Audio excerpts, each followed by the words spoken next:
Muibi. Ya.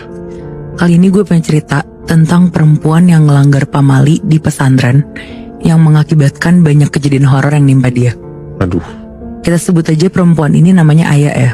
Aya ini dulu sebelum masuk pesantren tuh anaknya nakal dan gak bisa diatur. Sampai akhirnya kedua orang tuanya tuh meninggal karena sakit. Nah, sebelum meninggal, bapaknya tuh pengen banget Aya nih jadi penghafal Al-Quran. Awalnya si Aya tuh mikir dia tuh gak akan bisa jadi penghafal Al-Quran karena dia tuh sama sekali gak agamis.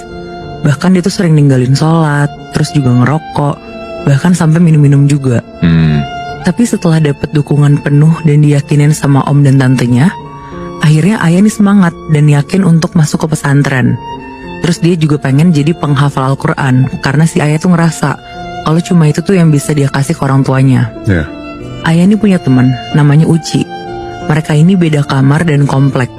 Nah, komplek itu kalau di pesantren ini tuh disebutannya untuk daerah perkamar gitu. Oke. Jadi pesantren Uci tuh namanya pesantren Salafiyah. Nah, pesantren Salafiyah ini tuh pesantren yang metode pembelajaran itu tradisional dan khusus ngaji kitab kuning. Di pesantren Uci ini tuh ada 4 lantai, terus gede banget. Bentuk pesantren itu tuh kotak dan saling ngiterin, dan di tengah-tengah tuh ada sumur gede yang biasa digunain santri. Karena sumur ini tuh biasa digunain santri buat nyuci baju atau minum langsung. Karena air dari sumur itu tuh bersih dan udah didoain juga. Nah, karena Aya ini penghafal Al-Quran, jadi kamar dan kompleknya tuh beda lantai sama si Uci.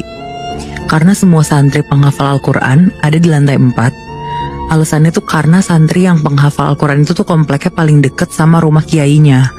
Jadi biar gampang setoran hafalan gitu loh. Nah, akhirnya si Aya sama Uci tuh jadi deket banget Muibi semenjak kenal di pesantren ini. Tapi ada satu hari, tiba-tiba si Aya nih ngindar dari Uci. Sama sekali gak mau ketemu gitu. Di situ si Uci tuh bingung karena ngerasa kayak gak ngelakuin kesalahan apapun, tapi kok dijauhin sama si Aya. Sampai akhirnya Uci tuh negor Aya dan dia tuh minta penjelasan gitu. Ya kalau misalkan emang dia salah, dia tuh mau minta maaf, maksudnya gitu. Iya, jangan didiemin gitu kan. Tapi si Aya ini cuma bilang, "Gak apa-apa, aku cuma lagi kesulitan hafalan, jadi gak mau ketemu siapapun." Di situ si Uci tuh bingung karena si Aya tuh gak pernah aneh kayak gitu. Nah, sementara Uci yang tahu kalau misalkan ada yang gak beres, kayak terus-terusan ngedesak Aya biar jujur gitu loh. Di situ Aya tuh sempat marah terus bilang, "Udah seminggu aku diganggu sesuatu yang mirip kamu, Ci. Setiap malam aku dihantuin orang yang mirip kamu, dan itu kayak ngegangguin hafalan aku." Oh. Jadi dia minta tolong untuk gak diganggu dulu. Iya. Ngedengar hal itu tuh si Uci kaget banget.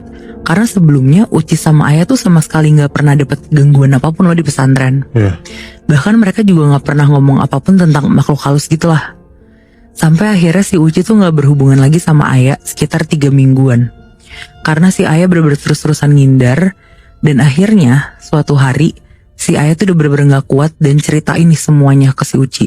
Jadi selama 3 minggu Aya tuh udah dapet 4 gangguan. Gangguan yang pertama itu adalah waktu Aya lagi wudhu di sumur tengah. Terus dia pas lagi mau sholat malam, pas dia ngambil wudhu, Aya tuh ngeliat ada santri yang mau sholat juga. Di situ si Aya tuh ngira itu tuh salah satu ustazah di pesantren itu. Terus abis itu jalan gitu dari komplek ke lantai 3 mau ke masjid. Nah, awalnya si Aya tuh sama sekali gak ngerasa ada yang aneh. Tapi si ustazah itu tuh tiba-tiba bolak-balik 3 kali lebih. Aya yang lagi wudhu tuh bingung, terus dia langsung nyapa, "Kok bolak-balik? Nyari apa ustazah?" Nah, si ustazah itu akhirnya berhenti, terus ngadep ke arah Aya dan bilang, "Iya, nyari kaki, hilang." Nyari kaki hilang. Si Aya tuh yang ngedenger itu langsung kaku, takut, dan gak mungkin salah dengar karena pesantren baru lagi sepi, cuma mereka berdua doang. Iya. Di situ Aya tuh baru sadar Muibi kalau anggota badan sosok itu cuma ada kepala sampai perut doang, kakinya gak ada. Cir, gila. Set. Di situ si Aya buru-buru kabur, nggak jadi sholat malam, terus dia langsung masuk tuh ke kamar. Nah, udah tuh Muibi, ada lagi gangguan yang kedua. Pas Aya lagi haid. Dan dia tuh mandi malam karena dari pagi sampai sore dia tuh ada tugas. Jadi baru sempet mandi habis maghrib. Kamar mandinya tuh cuma pakai sekat doang, jadi nggak ada pintunya. Dan bak airnya tuh kayak manjeng gitu. Jadi semua santri kalau mandi bisa ngeliat tangan dari samping. Iya. Karena bak airnya tuh jadi satu kan. Nah di sini si Aya tuh lagi nyuci pembalutnya. Tapi dia tuh kebiasaan buat nyuci pembalut tuh pakai deterjen. Dan apesnya di malam itu dia tuh lupa kalau deterjennya tuh habis. Dan kebetulan di sampingnya tuh lagi ada yang mandi juga. Jadi dia minta tuh, terus dikasih. Tapi pas dia nyuci pakai deterjen itu, dia tuh ngerasa darahnya malah makin banyak dan gak hilang-hilang. Terus gak tahu kenapa orang di sebelahnya tuh nyeletuk, "Opo ya?" Terus dijawab lah sama Ayah, "Ini nyuci pembalut gak selesai-selesai." Terus dijawab lagi, "Daripada koe ngumbah gak ya sabun, mending kayak no aku ae." Yang artinya tuh daripada kamu cuci pakai sabun, mending kasih saya aja. Wah, kasih apanya maksudnya?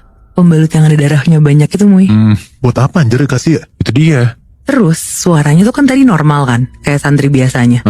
Tiba-tiba tuh berubah jadi suara nenek-nenek, serak basah. Dan setelah ngomong gitu, nenek-nenek itu langsung ketawa. Aduh gila. Di situ si Ayah ketakutan banget, terus langsung matung lah di tempat. Tapi suara sosok nenek-nenek itu tuh tiba-tiba muncul lagi, terus ngomong, "Sudah Mbak Ayah, saya udah mau selesai nih mandinya." Sampai disebut namanya Bi anjir. Dan itu masih suara yang nenek-nenek. Iya, Wah anjir. tapi gak lama suaranya berubah langsung jadi normal. Dan ketika orang sampingnya udah beneran selesai, si Ayah ngelihat orang di sebelah tuh santri biasa, santri baru. Gila. Aneh banget ya. Asli. Di situ dia tuh bener-bener ngerasa aneh, terus dia ketakutan banget. Dia tuh bingung kenapa kok bisa segitunya gitu. Tapi gak sampai situ aja Muibi. Ada lagi di hari lain. Pas semua santri lagi pergi ke makam ziarah keluarga pesantren. Itu tuh kayak kegiatan rutin di setiap malam Jumat sore sekitar jam 4.